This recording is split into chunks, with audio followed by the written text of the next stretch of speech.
Hi, third graders. Are you guys ready to find out what our new read aloud is going to be?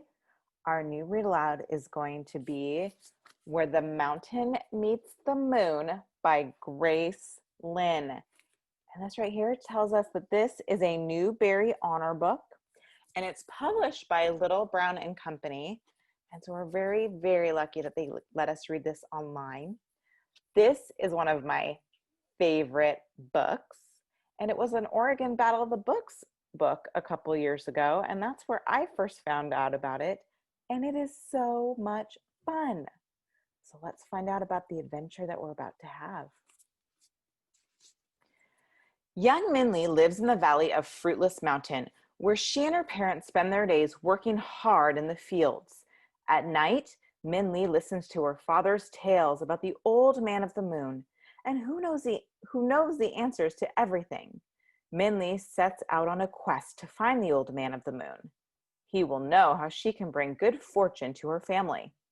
Along the way, she meets many magical friends, including a talking fish, a powerful king, and a dragon who can't fly.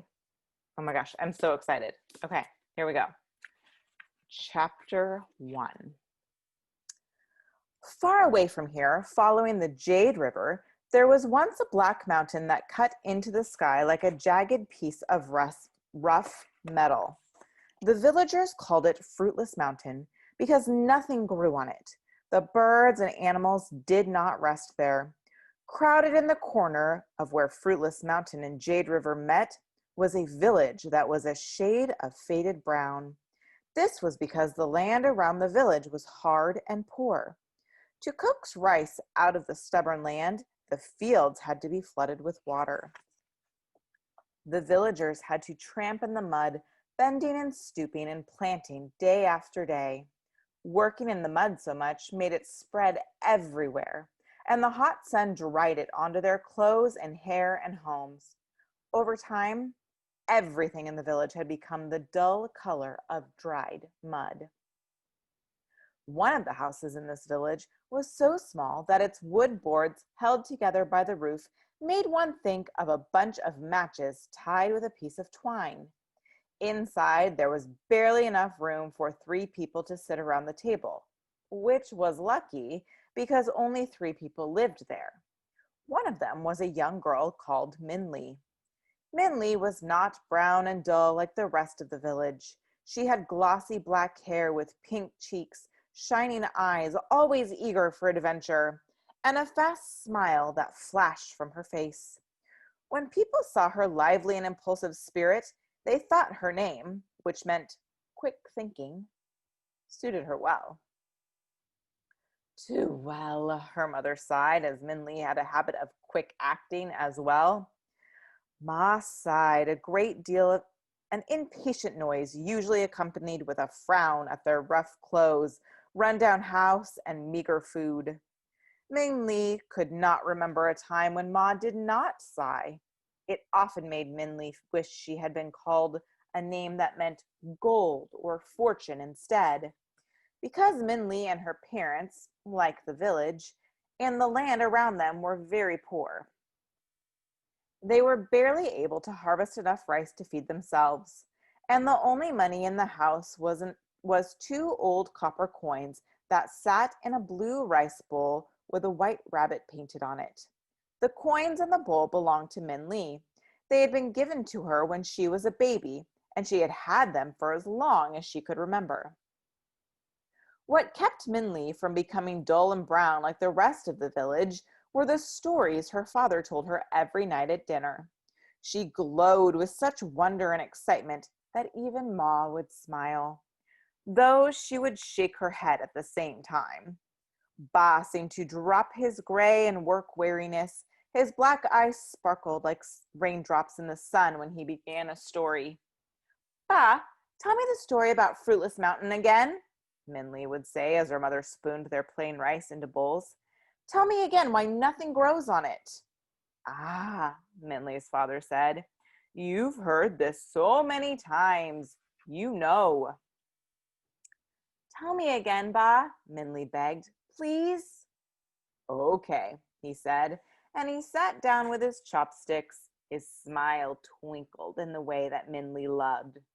The story of Fruitless Mountain.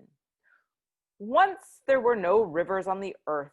The jade dragon was in charge of clouds. She decided when and where the clouds would rain upon the land and when they would stop. She was very proud of her power and the reverence of the people of earth paid her. Jade Dragon had 4 dragon children: Pearl, Yellow, Long, and Black. They were large and strong and good and kind. They helped Jade Dragon with her work, and whenever they flew in the sky, she was overwhelmed with love and pride. However, one day, as Jade Dragon ended the rain and moved the clouds away from the land, she overheard some villagers' conversations. I'm going to stop just a minute and show you this amazing picture inside the book.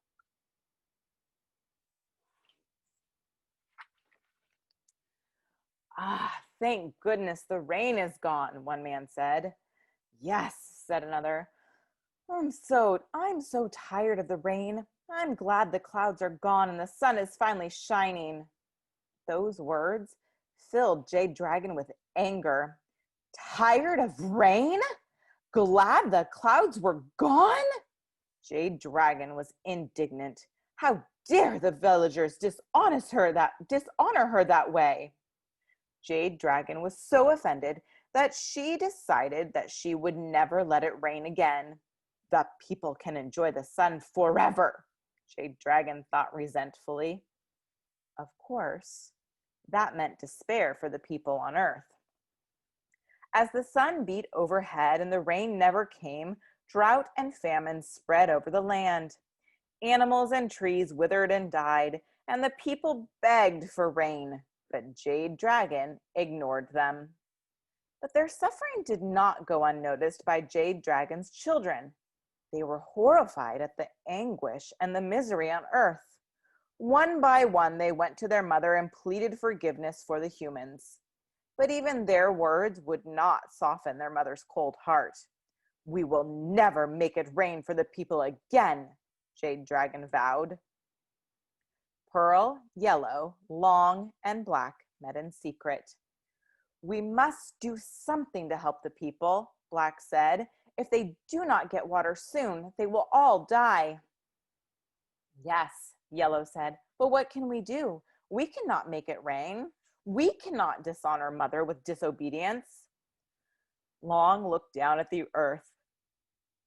I will sacrifice myself for the people of Earth, he said.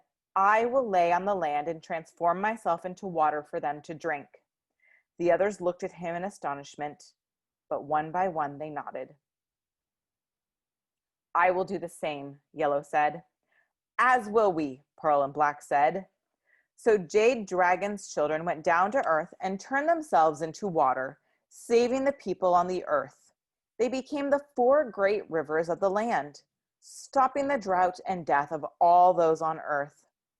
But when Jade Dragon saw what her children had done, she cursed herself for her pride. No longer would her dragon children fly in the air with her or call her mother. Her heart broke in grief and sadness. She fell from the sky and turned herself into the Jade River in hopes that she could somehow be reunited with her children.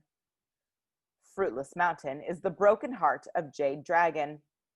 Nothing grows or lives on the mountain. The land around it is hard, and the water of the river is dark because Jade Dragon's sad spirit is still there. Until Jade Dragon is no longer lonely and is reunited with at least one of her children, Fruitless Mountain will remain bare. Why doesn't someone bring the water of the 4 great rivers to the mountain? Minley asked, even though she had asked this question many times before. Every time Ba told the story, she couldn't help thinking how wonderful it would be to have the mountain blooming with fruit and flowers, bringing richness to their needy village. Wouldn't that make Jade Dragon happy? When Jade Dragon's children turned themselves into water, Minley's father said, they were at peace and their spirits were released. Their spirits are no longer in the water, so Jade Dragon cannot find them in the rivers. Over 100 years ago, a man tried to reunite them by taking stones from the mountains to the rivers. That man was not taking the stone for a dragon spirit, Minley's mother cut in. She never quite approved of Ba's stories, as she felt they made Minley impractical and caused her to daydream. My grandmother told me he was an artist. He took the mountain rock to carve into inking stones. Did he ever come back? Minley asked. No, it probably did not make good ink. Ma sighed. He probably found something finer elsewhere. I bet the bronze on his horse's saddle was more than we will ever have. Ma's sighs made Minley wish that every rock of Fruitless Mountain were gold, and she couldn't help asking, so how will Fruitless Mountain ever grow green again? Ah, her father said, this is a question you will have to ask the Old Man of the Moon. Oh, tell that story next, Minley begged. Whenever I ask something important, people say, that is a question you have to ask the Old Man of the Moon. Someday, I will ask him. The Old Man of the Moon? Another story? Our house is bare and our rice hardly fills our bowls, but we have plenty of stories. Ma sighed again. What a poor fortune we have. Maybe, Ba said to Minley, glancing at Ma, I should tell you that story tomorrow. Okay, that's the end of chapter 1. I know you guys are going to enjoy this as much as I do.